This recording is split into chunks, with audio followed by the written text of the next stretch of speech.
Are there any noticeable trends born out of the pandemic that will be or could be of benefit to the future of cancer care or research? That's a very important question. And I think, we always learn from adversity. And I think this is going to be no different. I think we, especially when the pandemic hit back in the spring of last year, we all had to think fast on our feet to figure out how best to continue to deliver the best care for the cancer patients without compromising the care in any way.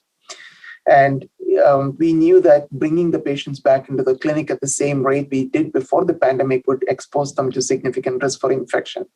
So how do we continue with treatment? There have been a variety of different things people have tried. One of them is to try and get the medications to patients at home. If they are on IV medications, can we change them to something that's comparable that can be given by mouth? We all did that for some patients. For some patients who used to come to the clinic very often, we figured out, is there a way for them to get some of those testing done in a clinic much closer to their home so they can avoid the travel, they can avoid being in a bigger city, they can avoid being in a bigger institution. Again, reducing the risk of exposure. And then you look at those numbers and then decide on the next course of treatment. We converted many of the clinic visits to video visits. Nothing is as good as having the patient right in front of you, but this is as best as we could do under these circumstances. And I think that helped. So I think the clinical trials was a big problem because many of those trials were written in a very rigid fashion with very little variability allowed within the protocols.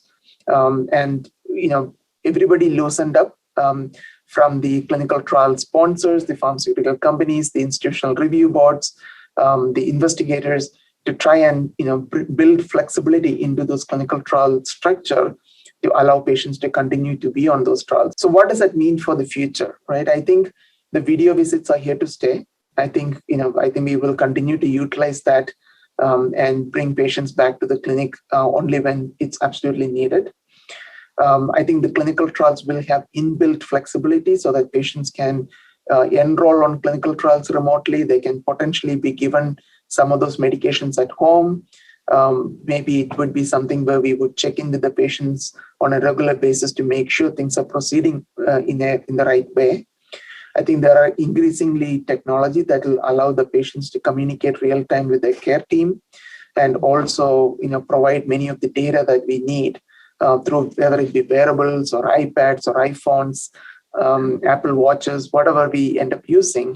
So I think that technology will rapidly take off in the next few years. So I think a lot of the care of the patients with cancer in general, care of patients in general, and particularly cancer patients, I think is going to look very different 5 years from now because of all these things that we have always thought of. And we thought, it'll take time to implement. It's difficult. Now we figured out in a year, we can do a lot of those things. What's the final takeaway for the average cancer patient and caregiver? How to get through this? What's your bottom line for us all? Your cancer treatment comes first. Let's not compromise on it.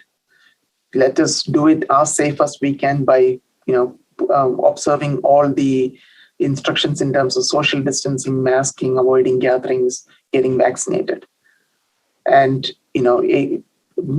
make sure you keep connected with your care team. You don't have to be in the clinic to do that.